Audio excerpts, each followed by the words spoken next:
খবর শুনছে পশ্চিমবঙ্গ দেশ এবং বিশ্বের বাছাই করা সমস্ত গুরুত্বপূর্ণ তাজা খবর। শুরুতেই জানিয়ে দেব সংবাদ শিরোনাম। মাননীয়া খালা, এবারে আপনি যা দেখবেন তা আপনার কল্পনার বাইরে, মমতার গড়ে শুভেন্দুর হুঙ্কার। 2002 এর তালিকায় নাম নেই বিএলও সহ পরিবারেরই, তাকেই কেন দায়িত্ব উঠছে প্রশ্ন। শুভেন্দুকে 7 দিনের আলটিমেটাম সুবোধের, অর্জুন বললেন টিকিট পাবেন না তাই। পিঠের চামড়া তুলে ডুগডুগি বাজাবো, কাকদ্বীপে দাঁড়িয়ে যোগী মডেল চালুর হুঁশিয়ারি সুকান্ত, তৃণমূল সাংসদকে সরাসরি চ্যালেঞ্জ।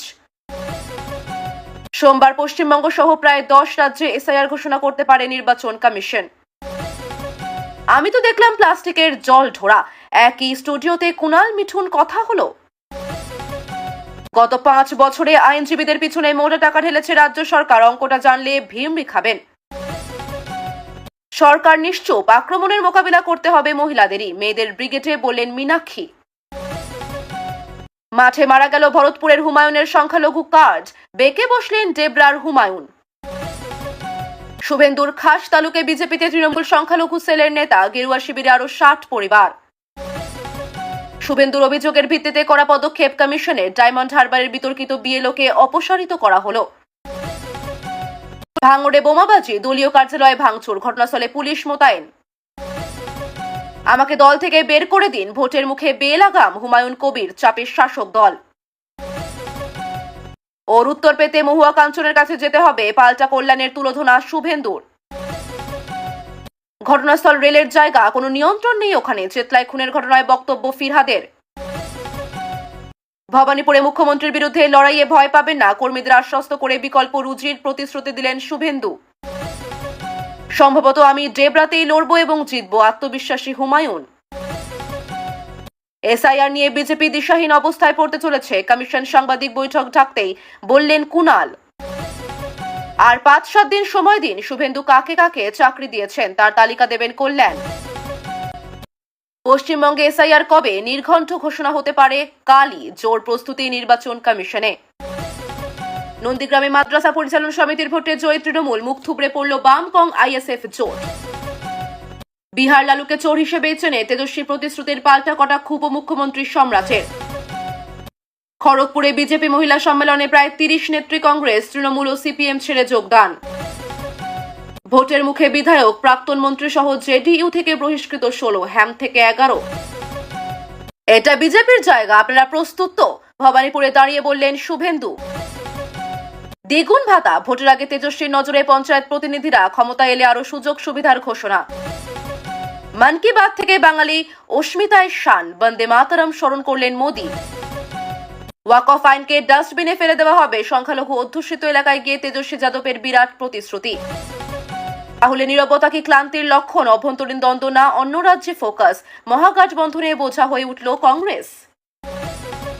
নির্বাচনী প্রসারে এসে ফাঁসলেন বিজেপি নেতা, বিহারের মদ আইনে গ্রেফতার ধনঞ্জয় কন্নৌজিয়া। এসআইআর এর সবচেয়ে বেশি ক্ষতি হবে মতুয়াদের, বলল কুণাল। সঠিক মানুষেরা বিজেপি করে না, বনগাঁয় গেরুয়া শিবিরের জেলা সভাপতির মন্তব্যে বিতর্ক। 2002 সালের ভোটার তালিকায় নাম নেই, তিনি নাকি নদিয়ায় বিএলও হয়ে লিস্ট সংশোধন করছেন। কাকদ্বীপ কাণ্ডে ভয়ঙ্কর তথ্য দিলেন সুকান্ত মজুমদার, মঞ্চে দাঁড়িয়ে মমতার সরকারকে তীব্র আক্রমণ। এসআইআর এর নাম বাদ গেলে বিকল্প সিএএ, শান্তনুর মন্তব্যে শোরগোল, শাক দিয়ে মাছ ঢাকার চেষ্টা, বলছে তৃণমূল। এসআইআর হলে 1 কোটি ভোট কাটা যাবে, সিএএ এর মাধ্যমে নাম তুলব, মতুয়া সম্মেলনে বিতর্কিত ঘোষণা শান্তনু ঠাকুরের। অনুব্রত মণ্ডলের কণ্ঠে ফেরছে না সুর, দাবি করলেন 26 নির্বাচনে ফের খেলা হবে। মাত্র 16 দিনে দুধিয়ায় তৈরি বিকল্প সেতু, পূর্ত দপ্তরের প্রশংসায় মুখ্যমন্ত্রী। রাষ্ট্রপতির রাজ্যে দিনে 15টি ধর্ষণ, তাহলে কেন বাংলার সমালোচনা, প্রশ্ন বিজেডির। সোজা গলায় ঢুকিয়ে দিল রড, খোদ মেয়রের ওয়ার্ডেই প্রকাশ্যে রাস্তায় খুন। পিকের বড় বার্তা, ছটের পর আর বিহারের যুবকদের বাইরে যেতে হবে না। ফের উত্তপ্ত ভাঙড়, ভাঙচুর বোমাবাজি, এলাকায় বসল পুলিশ পিকেটিং। কোচবিহারে ইমামদের সঙ্গে বৈঠক বিজেপি সাংসদ অনন্ত মহারাজের, কারণ নিয়ে জল্পনা, কি বলল তৃণমূল এবং পদ্ম শিবির। মুর্শিদাবাদে ওআইসির কর্মসূচিতে তৃণমূলের বাধা, শুভেন্দুর বড় দাবি মুসলিম ভোট যাচ্ছে ওয়াইসি ও নওশাদ সিদ্দিকের দিকে। গাছ থেকে পড়ে ভাঙে শিরদাঁড়া, জটিল অস্ত্রোপচারের রোগীকে সুস্থ করে নজির আলিপুর জেলা হাসপাতালের। কাকে দিয়ে তদন্ত ঠিক করবে রাজ্য? কালীমূর্তি ভাঙায় শুভেন্দুর এনআইএ তদন্তের দাবি ওড়ালো সুকান্ত। বিএলওরা ভয় পাবেন না, কাল এসআইআর ঘোষণা হতে পারে, আপনারা তৈরি তো, বলল শুভেন্দু। সোনারপুরে কাস্টমস অফিসারকে মার অটো চালকের, 53 জনকে নিয়ে বাড়িতে ঢুকে তাণ্ডব অভিযুক্তদের। 26-এর ভোটে প্রভাব পড়তে বাধ্য, তৃণমূলের গোষ্ঠী সংঘর্ষে ক্ষুব্ধ শাসক নেতারাই। ধর্ষকদের নিয়ে বিতর্কিত মন্তব্য, গাজলের জনসভা থেকে রাজ্যের বিরোধী দলনেতা কি বললেন, যা নিয়ে শোরগোল। বিকশিত উত্তরপ্রদেশের রোডম্যাপ, যোগীর দরবারে জমা পড়ল 53 লক্ষ পরামর্শ। গভীর নিম্নচাপ থেকে ঘূর্ণিঝড়, স্থলভাগ থেকে কত দূরে মন্থা। খেজুরিতে নাবালিকা ধর্ষণকাণ্ডে টাকা দিয়ে ধামাচাপা দেওয়ার অভিযোগ বিজেপির বিরুদ্ধে। এতক্ষণ শুনছিলেন সংবাদ শিরোনাম, এখন আসছে বিস্তারিত খবরে। মমতার গড়ে সভা করে শুভেন্দু অধিকারী বলেন, মাননীয়া খালা, এবার আপনি যা দেখবেন তা আপনার কল্পনার বাইরে। তার বক্তব্যে ছিল আত্মবিশ্বাস ও চ্যালেঞ্জের সুর। ভবানীপুরে দাঁড়িয়ে তিনি দাবি করেন, আগামী নির্বাচনে তৃণমূলের দুর্গ ভেঙে দেবে বিজেপি। তিনি অভিযোগ করেন, রাজ্যে দুর্নীতি, দলীয় সন্ত্রাস ও প্রশাসনিক পক্ষপাতিত্ব চলছে। শুভেন্দুর মতে জনগণ আর ভয় পায় না, তারা পরিবর্তনের অপেক্ষায়। তিনি কর্মীদের আহ্বান জানান ঘরে ঘরে পৌঁছে সরকারের অন্যায়ের কথা বলার জন্য। সভাস্থলে বিপুল জনসমাগম হয়, যা শুভেন্দুর বার্তা স্পষ্ট করে। তৃণমূলের গড়ে এবার বড় লড়াই হবে। তিনি বলেন, আমরা ভয় পাই না, আমরা লড়াই করি মানুষের জন্য। নদিয়ার এক বিএলওর বিরুদ্ধে উঠছে গুরুতর অভিযোগ। 2002 সালের ভোটার তালিকায় তার নিজের ও পরিবারের নামই নেই, তবুও তাকে ভোটার তালিকা সংশোধনের দায়িত্ব দেওয়া হয়েছে। স্থানীয়দের প্রশ্ন, নাম নেই এমন একজন কিভাবে এই গুরুত্বপূর্ণ দায়িত্ব পালন করছেন? এলাকাবাসীর অভিযোগ, এতে প্রশাসনিক নিরপেক্ষতা নিয়ে প্রশ্ন উঠছে। বিরোধীদের দাবি, এই ঘটনার মাধ্যমে বোঝা যাচ্ছে কমিশনের কাছে ফাঁকফোকর রয়ে গেছে। জেলা প্রশাসন অবশ্য বলছে তদন্ত করে দেখা হবে বিষয়টি, কিন্তু সাধারণ মানুষের মধ্যে ক্ষোভ ও অবিশ্বাসের সঞ্চার হয়েছে। অনেকেই মনে করছে নির্বাচনের আগে এই ধরনের ঘটনা মানুষের আস্থা নষ্ট করছে। শুভেন্দু অধিকারীকে সরাসরি 7 দিনের আলটিমেটাম দিলেন তৃণমূল বিধায়ক সুবোধ অধিকারী। তার দাবি, শুভেন্দু রাজ্যের শান্তি ও প্রশাসন নষ্ট করার চেষ্টায় আছেন। অন্যদিকে বিজেপি নেতা অর্জুন সিং কটাক্ষ করে বলেন, সুবোধ জানেন তার দল তাকে টিকিট দেবে না, তাই এখন এই নাটক। রাজ্য রাজনীতিতে দুই পক্ষের এই বাকযুদ্ধ নতুন মাত্রা যোগ করেছে। সুবোধের অভিযোগ, শুভেন্দু প্রশাসনের কাজ বাধাগ্রস্ত করছেন ও উস্কানিমূলক মন্তব্য করছেন। বিজেপির দাবি, তৃণমূলের নেতারা ভয় পাচ্ছেন শুভেন্দুর জনপ্রিয়তা দেখে। দুই দলের মধ্যে এই সংঘাত আরো তীব্র হচ্ছে নির্বাচনের আগে। কাকদ্বীপের জনসভায় দাঁড়িয়ে বিজেপি রাজ্য সভাপতি সুকান্ত মজুমদার বলেন, পিঠের চামড়া তুলে ডুগডুগি বাজাবো। এই মন্তব্য ঘিরে রাজ্য জুড়ে শোরগোল পড়েছে। তিনি দাবি করেন, রাজ্যে যোগী মডেল চালু করতে হবে, যাতে অপরাধী ও দুর্নীতিবাজদের শাস্তি হয়। সুকান্তের বক্তব্যে সরাসরি নিশানায় ছিলেন তৃণমূল সাংসদরা। তৃণমূল এই মন্তব্যকে উস্কানিমূলক ও ঘৃণাবাদী রাজনীতি বলে সমালোচনা করেছে। বিজেপি অবশ্য বলছে, সুকান্ত শুধুমাত্র দুর্নীতির বিরুদ্ধে লড়াইয়ের প্রতীকী ভাষা ব্যবহার করেছেন। সভাস্থলে বিজেপি কর্মীদের উচ্ছ্বাস লক্ষ্য করা যায়। বিজেপির পর্যবেক্ষকদের মতে, সুকান্তের এই বক্তব্য ভোটের রাজনীতিতে বড় প্রভাব ফেলতে পারে।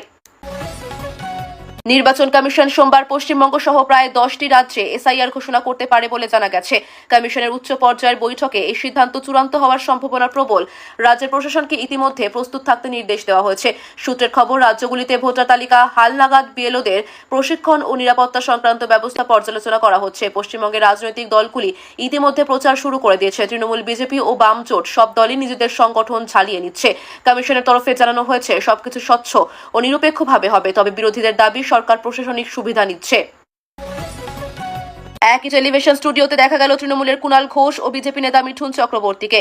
কুণাল বলেন, আমি তো দেখলাম প্লাস্টিকের জল ছোড়া ঘটনাটি ঘিরে মুহূর্তেই ছড়িয়ে পড়ে হাসির রোল ও রাজনৈতিক মন্তব্য। স্টুডিওর আড্ডায় দুজনের মধ্যেকার হালকা কথোপকথনে দর্শকদের নজর কেড়েছে। মিঠুন বলেন, রাজনীতিতে প্রতিদ্বন্দ্বিতা থাকলেও ব্যক্তিগত সম্পর্ক সবসময় আলাদা থাকা উচিত। কুণালও বলেন, আমরা রাজনৈতিকভাবে ভিন্ন মতের হলেও বন্ধুত্বপূর্ণ সম্পর্ক বজায় রাখি। এই দৃশ্য রাজ্য রাজনীতিতে এক ভিন্ন বার্তা দিল। প্রতিদ্বন্দ্বিতার মধ্যেও সৌজন্য থাকতে পারে। রাজ্য সরকার গত 5 বছরে আইনজীবীদের পিছনে বিপুল পরিমাণ অর্থ ব্যয় করেছে বলে রিপোর্টে জানা গেছে। তথ্য অনুযায়ী আইনি পরামর্শ, মামলা পরিচালনা এবং বিশেষ পরিষেবার জন্য কোটি কোটি টাকা ব্যয় হয়েছে। বিরোধীরা অভিযোগ তুলেছে, এই খরচ অস্বচ্ছ এবং রাজনৈতিক সুবিধার জন্য ব্যবহার করা হয়েছে। শাসক দল জানিয়েছে, আইন মেনে কাজ করা হয়েছে এবং ন্যায্য পরিষেবার বিনিময়ে টাকা প্রদান করা হয়েছে। সাধারণ মানুষ প্রশ্ন তুলছে, এত বিশাল অঙ্ক কেন প্রয়োজন ছিল? সরকারি মহল বলছে, গুরুত্বপূর্ণ মামলাগুলির কারণে খরচ বেড়েছে। তবুও এই বিতর্কে রাজ্যে রাজনৈতিক আলোড়ন সৃষ্টি হয়েছে। তৃণমূল নেত্রী মীনাক্ষী মুখার্জি বলেন, সরকার নিশ্চুপ, কিন্তু আক্রমণের মোকাবিলা করতে হবে মহিলাদেরই। তিনি মহিলাদের উদ্দেশ্যে আহ্বান জানান, রাস্তায় নামতে হবে নিজের অধিকারের জন্য। সম্প্রতি রাজ্যে মহিলাদের উপর হামলার ঘটনায় তিনি তীব্র সমালোচনা করেন প্রশাসনের। মীনাক্ষীর বক্তব্য, আমরা ভয় পাই না, অন্যদের বিরুদ্ধে লড়ব। তার কথায় নারীদের রাজনৈতিক অংশগ্রহণের গুরুত্ব উঠে আসে। তিনি বলেন, মেয়েরা যদি ঐক্যবদ্ধ হয় তবে কোনো সরকারই তাদের দাবিকে উপেক্ষা করতে পারবে না। সভায় উপস্থিত মহিলাদের মধ্যে উৎসাহ ছিল চোখে পড়ার মতো। ভরতপুরে তৃণমূল নেতা হুমায়ুন আলমের সংখ্যালঘু কার্ড মাঠেই খারিজ হয়ে গেল বলে দাবি উঠেছে। দলের ভেতরেই তার বিরোধী গোষ্ঠী ক্ষোভ প্রকাশ করেছে। দেবরার হুমায়ুন কবিরও প্রকাশ্যে তার বিরুদ্ধে মন্তব্য করেন। এই অভ্যন্তরীণ বিভাজন নিয়ে রাজ্যের রাজনৈতিক মহলে শুরু হয়েছে জল্পনা। অনেকেই মনে করছেন মুসলিম ভোট ব্যাংকে বিভাজন তৈরি হচ্ছে। তৃণমূলের শীর্ষ নেতৃত্ব এই ঘটনাকে মিডিয়া প্রচার বলে উড়িয়ে দিয়েছে। তবে বিশ্লেষকদের মতে সংখ্যালঘু ভোটের একাংশ এখন বিজেপি ও ওআইসির দিকেও ঝুঁকছে, যা তৃণমূলের জন্য উদ্বেগের কারণ। শুভেন্দুর খাস তালুক হিসেবে পরিচিত এলাকায় তৃণমূল সংখ্যালঘু সেলের এক নেতা বিজেপিতে যোগ দেন। তার সঙ্গে আরো 60টি পরিবার গেরুয়া শিবিরে যোগ দেয়। শুভেন্দু অধিকারী বলেন, এটি মানুষের বিশ্বাসের জয়। তিনি দাবি করেন, রাজ্যে মুসলিম সমাজের একাংশ তৃণমূলের ভণ্ড প্রতিশ্রুতিতে বিরক্ত। বিজেপি তাদের প্রকৃত উন্নয়নের প্রতিশ্রুতি দিচ্ছে। তৃণমূল অবশ্যই এই যোগদানকে গুরুত্ব দিতে নারাজ। তাদের দাবি, এইসব মাইক্রো লেভেল শিফট ভোটে প্রভাব ফেলবে না। কিন্তু শুভেন্দুর বক্তব্যে ছিল আত্মবিশ্বাস। আমরা সবাইকে সঙ্গে নিয়ে নতুন বাংলা গড়ব। এই ঘটনাকে ঘিরে রাজনৈতিক উত্তাপ বেড়েছে।